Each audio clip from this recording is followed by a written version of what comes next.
तो हेलो दोस्तों, कैसे हैं आप सब। मैं हूं आशुतोष सिंह चौहान और हम लोग आ चुके हैं अपने न्यू वीडियो लेक्चर पर, जहां पर हम लोग आज बात करने वाले हैं unit second pharmaceutical organic chemistry second के सेकंड टॉपिक एरोमेटिक एमीन्स के बारे में। तो जहां पर आज हम लोग जानेंगे एरोमेटिक एमीन्स क्या हैं, उनके क्या क्या उनमें चीज़ें हम लोगों को पढ़नी हैं। वो सारी चीज़ें सिलेबस के अकॉर्डिंग यहाँ पर दी गई हैं। तो हम लोगों ने सेकेंड सेमेस्टर में पढ़ा था एलिफैटिक एमीन, तो आज उसी का जो आगे का पार्ट है एरोमेटिक एमीन, उसके बारे में आज हम लोग जानने वाले हैं। तो जिसको एलिफैटिक एमीन अच्छे से आया है उसको एरोमेटिक एमीन भी अच्छे से आएगा। अगर किसी को कोई भी दिक्कत है या कहीं से समझ में नहीं आ रहा है तो आपको हमारे ये लेक्चर 100% समझने में मदद करने वाला है। तो बिना देरी किए हुए शुरू करते हैं। तो एरोमेटिक एमीन्स का क्या मतलब होता है दोस्तों? ऐसा एमीन जहाँ पर क्या होना चाहिए, कोई एरोमेटिक कंपाउंड होना चाहिए। तो अब एरोमेटिक कंपाउंड हम लोग जानते हैं, एरोमेटिक कंपाउंड हम लोग बेंजीन को कह सकते हैं और एमीन को कहते हैं NH2। तो जब इन दोनों चीज़ों को हम लोग क्या करेंगे दोस्तों, जोड़ेंगे, तो अब NH2 क्या हो जाएगा, इस बेंजीन पर ऐड हो जाएगा। तो कुछ इस प्रकार से स्ट्रक्चर आ जाएगा। तो जब इस प्रकार से स्ट्रक्चर दोस्तों आ रहा है तो इसको हम लोग कहते हैं क्या, एरोमेटिक एमीन। मतलब एरोमेटिक और एमीन ग्रुप इस पे जुड़ा है तो एरोमेटिक एमीन इसको कहते हैं। अगर इसी स्ट्रक्चर की अगर हम लोग कॉमन नेम की बात करें तो इस स्ट्रक्चर को हम लोग दोस्तों एनिलीन नाम से जानते हैं। एनिलीन इसका कॉमन नेम हो जाता है। तो यहाँ पर बताया गया है कि these are the derivatives of aromatic hydrocarbons in which a hydrogen of the benzene ring has been replaced by an amino group NH2। मतलब यहाँ पर बताया गया है कि जो बेंजीन रिंग है इस पे क्या होता है, एक हाइड्रोजन एटम इस प्रकार से होता है और वह हाइड्रोजन एटम रिप्लेस होकर के वहाँ पर NH2 क्या हो जाता है, अटैच हो जाता है। और जब NH2 वहाँ पर अटैच हो जाता है बेंजीन रिंग के ऊपर या बेंजीन रिंग पर, तो वहाँ पर क्या होती है, एरोमेटिक एमीन्स बन जाती हैं। तो अब यहाँ पर ये था इंट्रोडक्शन। अब हम आते हैं क्लासिफिकेशन पे बिना टाइम वेस्ट किए हुए। तो क्लासिफिकेशन में बताया गया है यहाँ पर कि जो एरोमेटिक एमीन्स हैं वो 3 टाइप के होते हैं। तो पहला टाइप क्या है, प्राइमरी एमीन्स, सेकेंडरी एमीन्स और टर्सरी एमीन्स। तो हम लोगों ने यहाँ पर primary, secondary and tertiary amines के बारे में बताया है, मगर आप लोगों को जो लिखना है पेपर में वहाँ पर लिखना है प्राइमरी एरोमेटिक एमीन्स। तो यहाँ पर हम लोगों ने एरोमेटिक नहीं लिखा है तो इसको हम लोग AR कर लेते हैं। तो आप लोग AR का मतलब एरोमेटिक समझ लीजिएगा। तो secondary aromatic amine, tertiary aromatic amine वही सारी चीज़ें हैं जैसे हम लोग एलिफैटिक एमीन में पढ़ते थे। तो देखिए यहाँ पर दिया गया है प्राइमरी एमीन के बारे में। तो प्राइमरी एमीन के बारे में हम लोग थोड़ा जानते हैं। तो देखिए ये अगर हम लोग ये जो बेंजीन ग्रुप है, अगर इसको हम इसकी बात करें तो इसको हम लोग क्या मान सकते हैं, इसको हम लोग R मान सकते हैं कि नहीं मान सकते। तो RNH2 का मतलब क्या होता है, NH2 के साथ एक R ग्रुप जुड़ा हुआ है तो वो क्या हो जाएगा, प्राइमरी डिग्री हो जाएगा, यानी प्राइमरी एमीन हो जाएगा, प्राइमरी एलिफैटिक एमीन हो जाएगा। अब यहाँ पर देखो ये बेंजीन रिंग को भी हम लोग R मानते हैं और यहाँ पर एक एल्किल ग्रुप जुड़ा हुआ है तो R, यानी एक एल्किल और एक एरिल ग्रुप, 2 ग्रुप ये हो गए और एक यहाँ पर हाइड्रोजन हो गया। तो ये कैसा हो जाएगा, 2 डिग्री एरोमेटिक एमीन हो जाएगा इसको। अगर इसके नाम की बात करें दोस्तों तो यहाँ पर देखो नाइट्रोजन से, यानी इस एमीन ग्रुप से यहाँ पर ये CH3 जुड़ा हुआ है। तो जो हम लोग नामनक्लेचर करते हैं तो वहाँ पर हम लोग इस N को क्या मानते हैं, मेन मानते हैं। तो ये N क्या करता है, इस मेथिल के बारे में जानकारी देता है, इसकी पोजीशन के बारे में बताता है। तो ये हो जाएगा N मेथिल एमीन, इसका नाम आ जाएगा, इस प्रकार से आने वाला है। या N मेथिल एनिलीन इसका नाम आने वाला है गाइस, एनिलीन इसका नाम आ जाएगा। फिर अगर हम लोग आगे बात करें टर्सरी की तो देखो यहाँ पर एक एरिल ग्रुप, यहाँ पर एक एल्किल, फिर एक एल्किल, तो मतलब 3 कुल मिला के एल्किल या एरिल ग्रुप जुड़ रहे हैं यहाँ पर। तो इसलिए टर्सरी एरोमेटिक एमीन हो जाने वाला है। अगर इसके नाम की बात करें तो यहाँ पर N से 2 CH3 जुड़े हुए हैं तो N, और 2 के लिए डाई और CH3 ग्रुप जुड़ा है इसलिए मेथिल, और ये पूरा कंपाउंड जो है वो क्या है, एनिलीन हो जा रहा है। तो इस प्रकार से इनका नामकरण आता है दोस्तों। अब अगर हम लोग एलिफैटिक एमीन की बात करें तो देखिए यहाँ पर एलिफैटिक एमीन का हम लोगों ने इनका कंपेरिजन दिखाया कि RNH2 प्राइमरी एमीन होता है, R2NH सेकेंडरी एमीन और R3N टर्सरी एमीन होता है। तो देखिए R3 का मतलब क्या है, यहाँ पर वह एक R, दूसरा R और तीसरा R, हम लोग इसको भी R मान लेते हैं। हालांकि ये AR है, मतलब एरिल ग्रुप है, यह फेनिल ग्रुप है, मगर हम लोग इसको भी R कंसीडर करके चल रहे हैं, इसीलिए हम लोगों ने यहाँ पर इसको टर्सरी एमीन माना है। तो यहाँ पर क्लासिफिकेशन की भी बात हो चुकी है।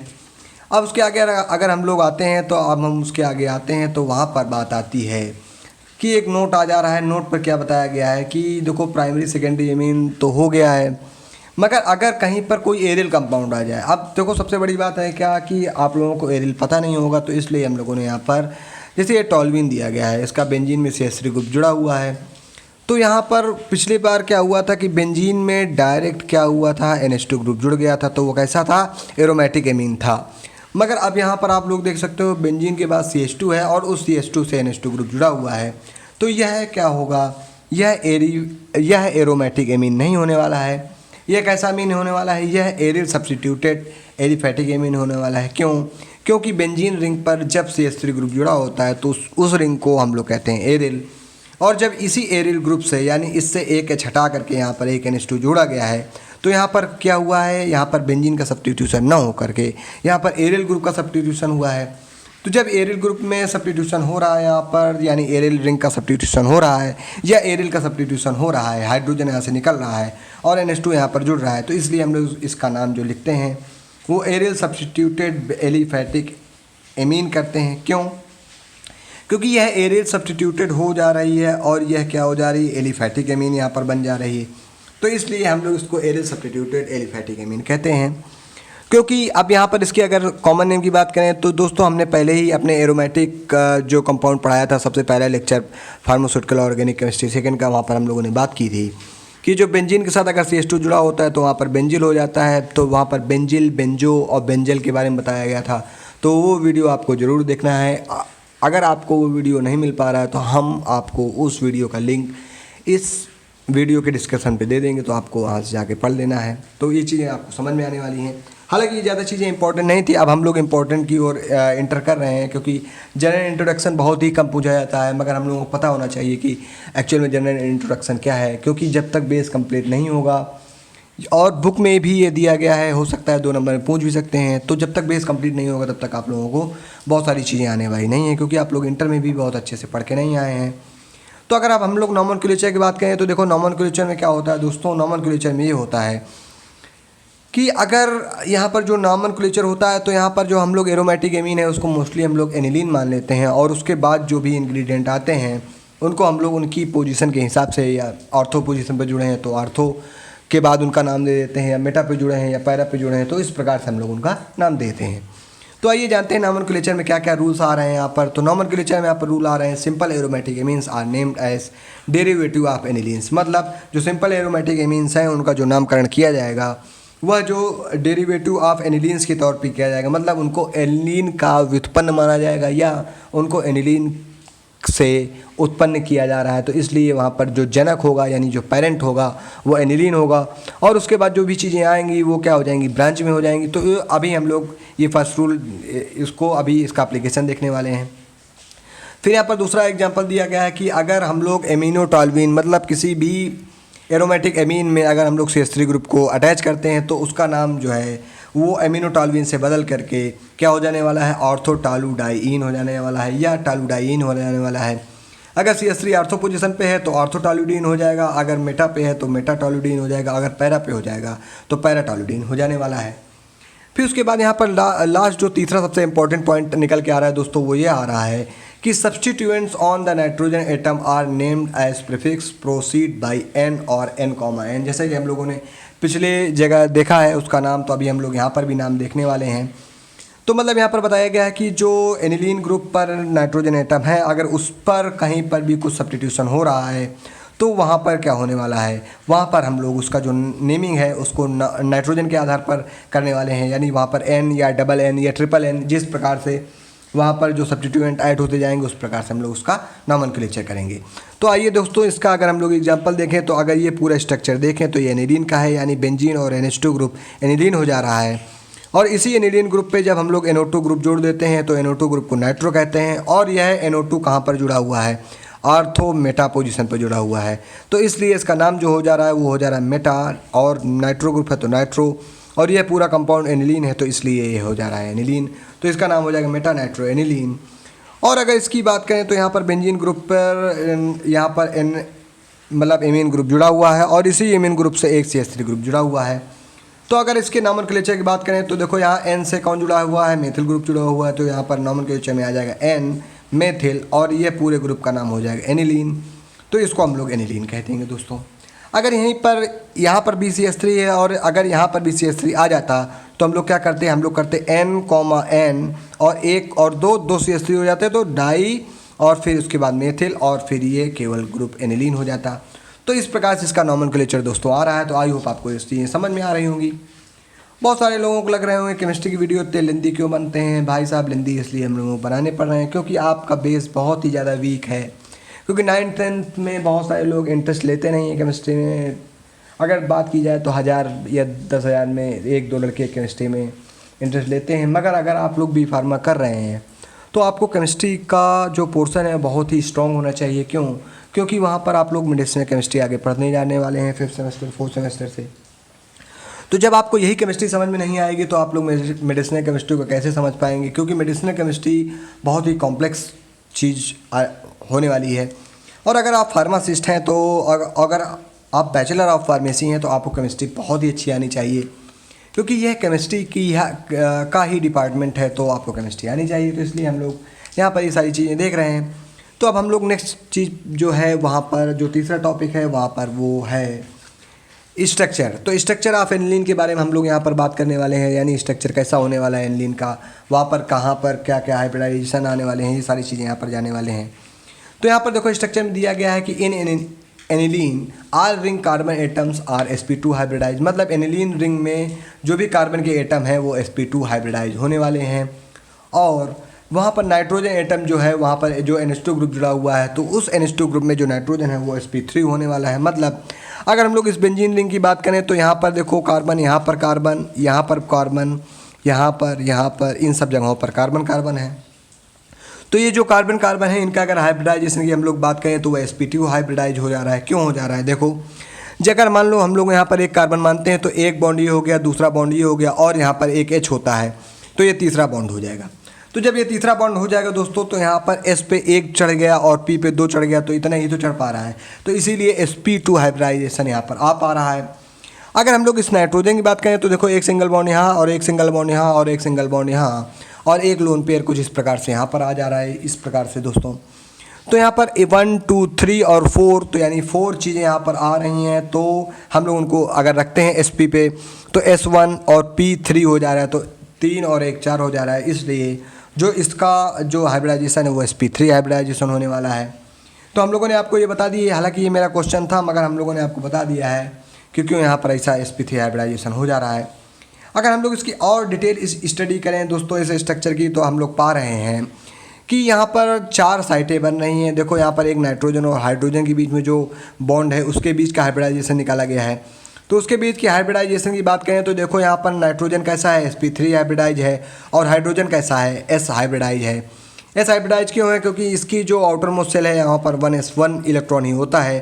तो यह दोस्तों ज़्यादा से ज़्यादा केवल S हाइब्रिडाइजेशन शो कर पाता है हाइड्रोजन। इसलिए जो NH बॉन्ड का जो हाइब्रिडाइजेशन आएगा वो sp3 और S आ जाएगा। यहाँ पर NH से सिग्मा बॉन्ड के बारे में बताया गया है। अगर हम लोग यहीं पर जो बेंजीन रिंग से जो ये नाइट्रोजन जुड़ा हुआ है इसके बीच की अगर हम लोग हाइब्रिडाइजेशन की बात करें तो हम लोगों ने पहले ही जाना है कि जितने भी कार्बन हैं वो बेंजीन रिंग में अगर होते हैं तो उनका sp2 हाइब्रिडाइजेशन होता है।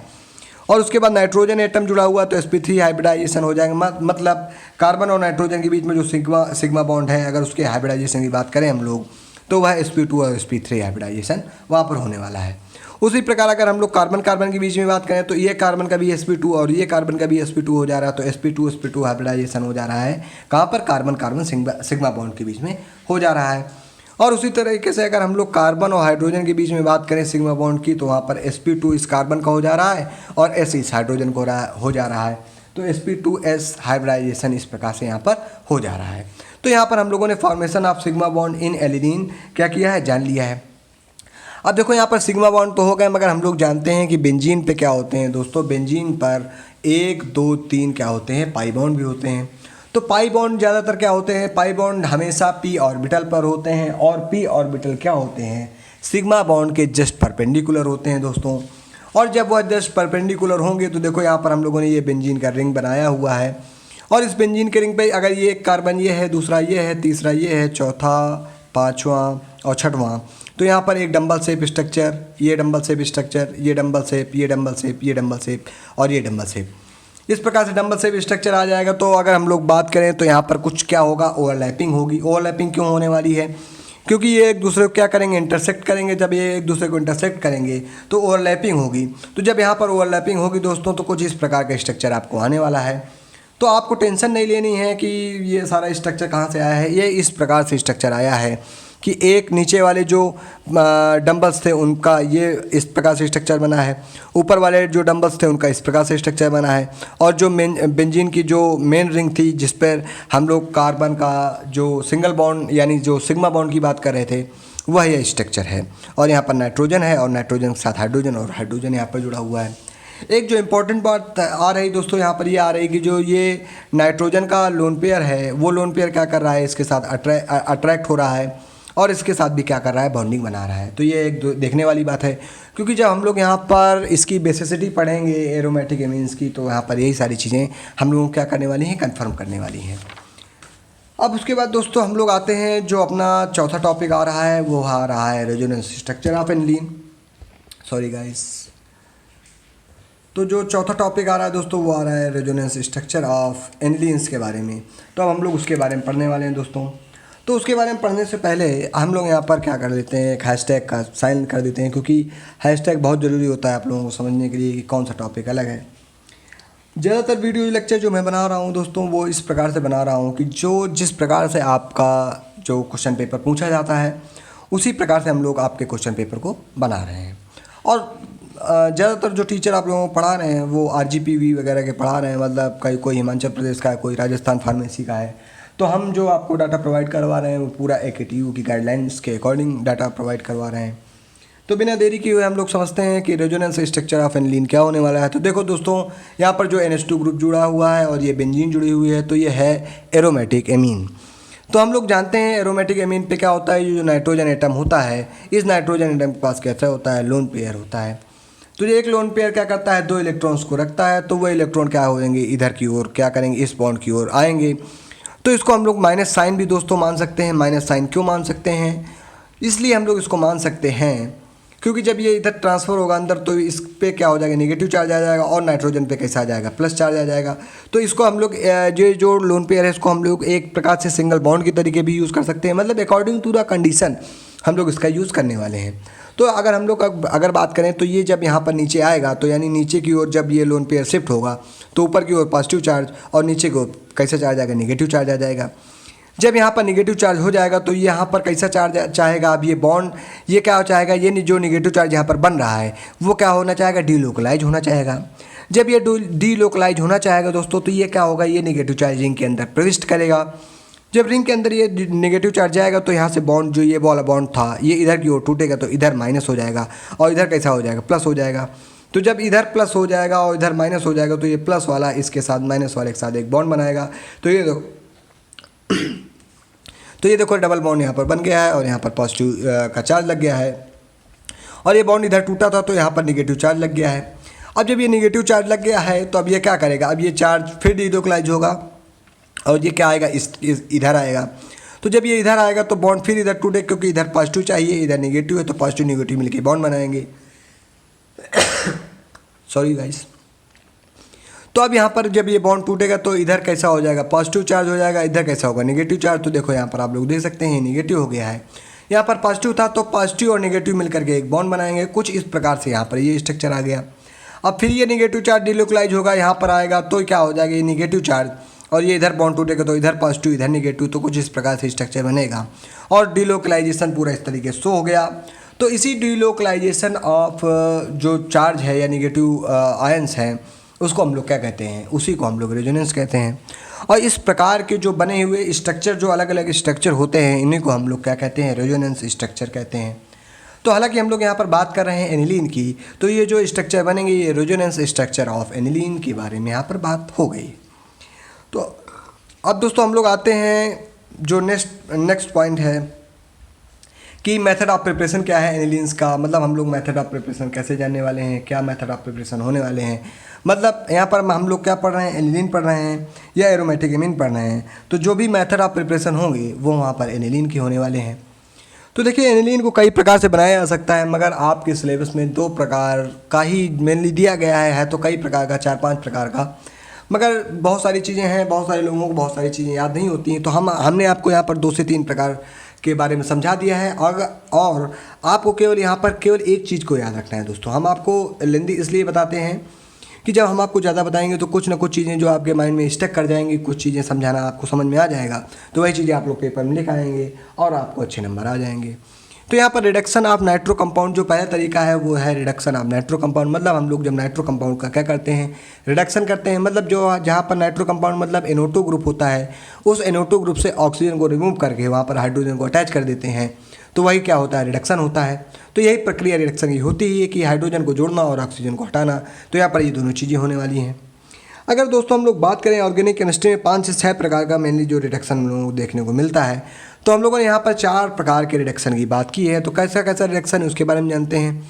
जो यहाँ पर पहला रिडक्शन दिया गया है ए, वहाँ पर ये बताया गया है कि H2 in the presence of NiPD और PT एज ए कैटलिस्ट। मतलब जब हम लोग डायरेक्ट हाइड्रोजनेशन करेंगे, मतलब वहाँ पर जब हम लोग एनिलीन में या जो नाइट्रोबेंजीन है वहाँ पर हाइड्रोजन ऐड करेंगे, तो उसकी जो प्रेजेंस होगी वहाँ पर हम लोग निकिल, पैलेडियम और प्लेटिनम की जो प्रेजेंस लेंगे, यानी कि उनको कैटलिस्ट के तौर पे लेंगे, तो वहाँ पर भी रिडक्शन हो जाएगा।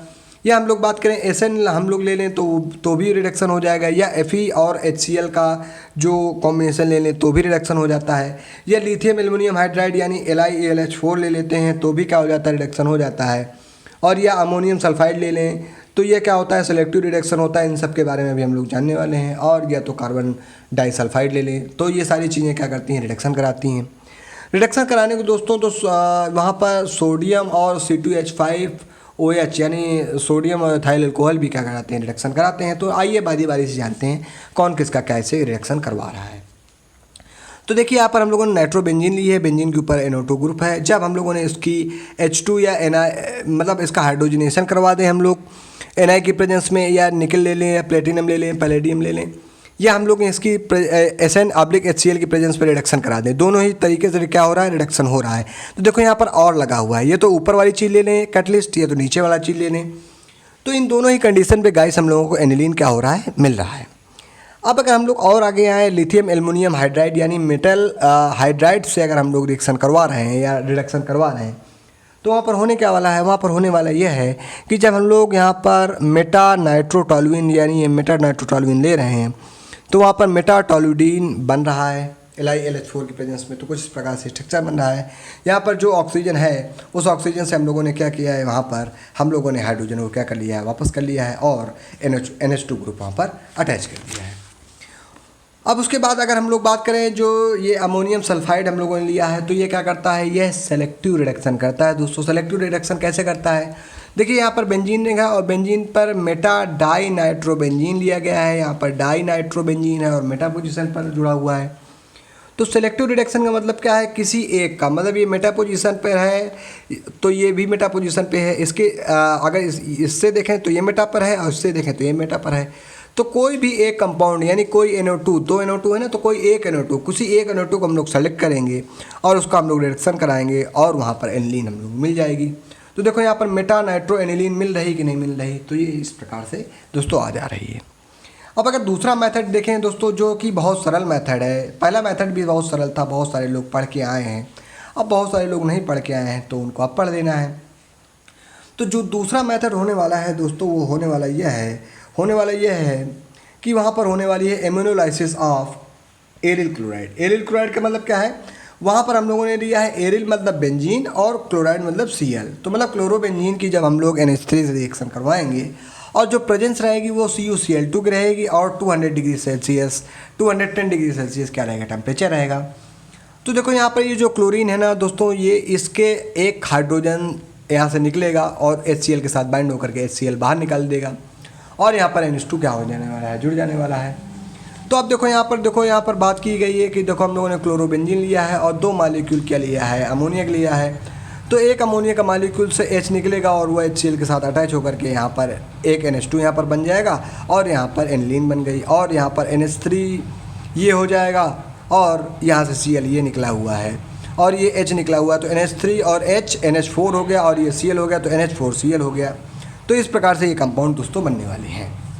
तो अब हम लोग लास्ट में आते हैं जो फिजिकल प्रॉपर्टीज़ के बारे में बात करें दोस्तों। तो फिजिकल प्रॉपर्टीज़ क्या होने वाली हैं? तो फिजिकल प्रॉपर्टीज़ वो होती हैं दोस्तों जो क्या करती हैं, उस वो कैसा है, मतलब अगर कोई कहे कि आपका फिजिकल अपीयरेंस क्या है तो आप क्या कहेंगे कि उसका शरीर अच्छा है, उसका बॉडी लैंग्वेज ये है, उसका कलर ऐसा है और उसका नेचर ऐसा है, कुछ इस प्रकार से बातें करेंगे। तो वही सारी चीज़ें हम लोग यहाँ पर फिजिकल प्रॉपर्टीज़ में पढ़ने वाले हैं। तो फिजिकल प्रॉपर्टीज़ में यहाँ पर बात की गई है तो ये क्या है, कलरलेस लिक्विड है। तो जितने भी कंपाउंड होते हैं दोस्तों ऑर्गेनिक केमिस्ट्री के लगभग 90% कंपाउंड वो कैसे होते हैं, कलरलेस लिक्विड होते हैं या कलरलेस सॉलिड होते हैं। तो कलरलेस लिक्विड और solid having non pleasant order, मतलब इसका प्लेजेंट ऑर्डर नहीं होता है, मतलब अच्छी महक नहीं होती इसकी। फिर इसकी बात करें अगर हम लोग इसको ले लेते हैं, मतलब जो एनिलीन है, तो अगर हम लोग एनिलीन को अगर डायरेक्ट एयर के कांटेक्ट में आते हैं तो उसका ऑक्सीडेशन हो जाता है, और जब ऑक्सीडेशन हो जाता है उसका तो वह ब्राउन कलर में क्या हो जाता है, चेंज हो जाता है। फिर अगर इसके हम लोग बॉइलिंग पॉइंट की बात करें तो बॉइलिंग पॉइंट जो है इसके वो हाई होते हैं। क्यों? क्योंकि यहाँ पर क्या होता है, नाइट्रोजन ग्रुप है, और नाइट्रोजन ग्रुप जब कहीं पर होता है तो वहाँ पर जो बॉइलिंग पॉइंट का मतलब होता है H2O का वेपर फॉर्म में वहाँ से निकलना टूट करके। तो वो क्या करेगा, वो वाटर जो एनिलीन में जो वाटर कंटेंट है उसके साथ क्या करेगा, एक स्ट्रॉन्ग बॉन्ड बनाएगा, यानी उसको हम लोग कहेंगे हाइड्रोजन बॉन्ड। तो उस हाइड्रोजन बॉन्ड के कारण जो यहाँ पर जो बॉइलिंग पॉइंट है वो क्या हो जाएंगे, कुछ स्लाइटली इंक्रीज़ हो जाएंगे। तो जब वो स्लाइटली इंक्रीज़ हो जाएंगे तो वो क्या हो जाएगा, उनका जो बॉइलिंग पॉइंट है वो हाई हो जाएगा, क्योंकि वहाँ पर हाइड्रोजन बॉन्डिंग है। अब अगर इसकी सॉल्बिलिटी की बात करें तो ये स्प्रिंगली सॉल्युबल इन वाटर, मतलब ये हल्का सा वाटर में सॉल्युबल है, मगर ये कैसा है, ऑर्गेनिक सॉल्वेंट में सॉल्युबल है, क्योंकि ये क्या है, ये खुद ऑर्गेनिक सॉल्वेंट है। तो ये ऑर्गेनिक सॉल्वेंट कैसा है, जैसे बेंजीन है, क्लोरोफॉर्म है, फिनॉल है, इस तरीके की चीज़ों में क्या है, ये सॉल्युबल हो जा रहा है। अगर हम लोग इसकी बात करें तो ये प्यूरिफिकेशन इसका होता है वो स्टीम डिस्टिलेशन के बाद होता है। स्टीम डिस्टिलेशन से हम लोग इसका प्यूरिफिकेशन करते हैं, और ये कैसा होता है, हाईली टॉक्सिक होता है, और यह कार्सिनोजेनिक भी होता है। कार्सिनोजेनिक का मतलब क्या होता है, मतलब दोस्तों कैंसर कारक होता है। मतलब बहुत सारे जो केमिकल कंपाउंड्स हैं, अगर आपको नहीं आ रहा है तो आप उसको कैंसर कारक भी लिख सकते हैं, मतलब कार्सिनोजेनिक लिख सकते हैं, मतलब वह कैंसर कॉज कर सकते हैं। तो आई होप आप को ये वीडियो काफ़ी लंबा हो गया है, तो आप हम लोग इस वीडियो को यहीं पर समाप्त करते हैं, और इसके बाद हम लोग बेसिसिटी ऑफ एमीन और chemical reactions of aromatic amines के बारे में बात करेंगे। तो बहुत बहुत धन्यवाद दोस्तों, हार्दिक आभार आपका। अगर आपको हमारे चैनल का वीडियो कंटेंट समझ में आ रहा है तो आपको अपने दोस्तों के साथ शेयर करना है, और हमें लाइक शेयर एंड सब्सक्राइब करना है, और हमें दिल से सपोर्ट करना है दोस्तों। तो बहुत बहुत धन्यवाद आपका, हार्दिक आभार, नमस्कार।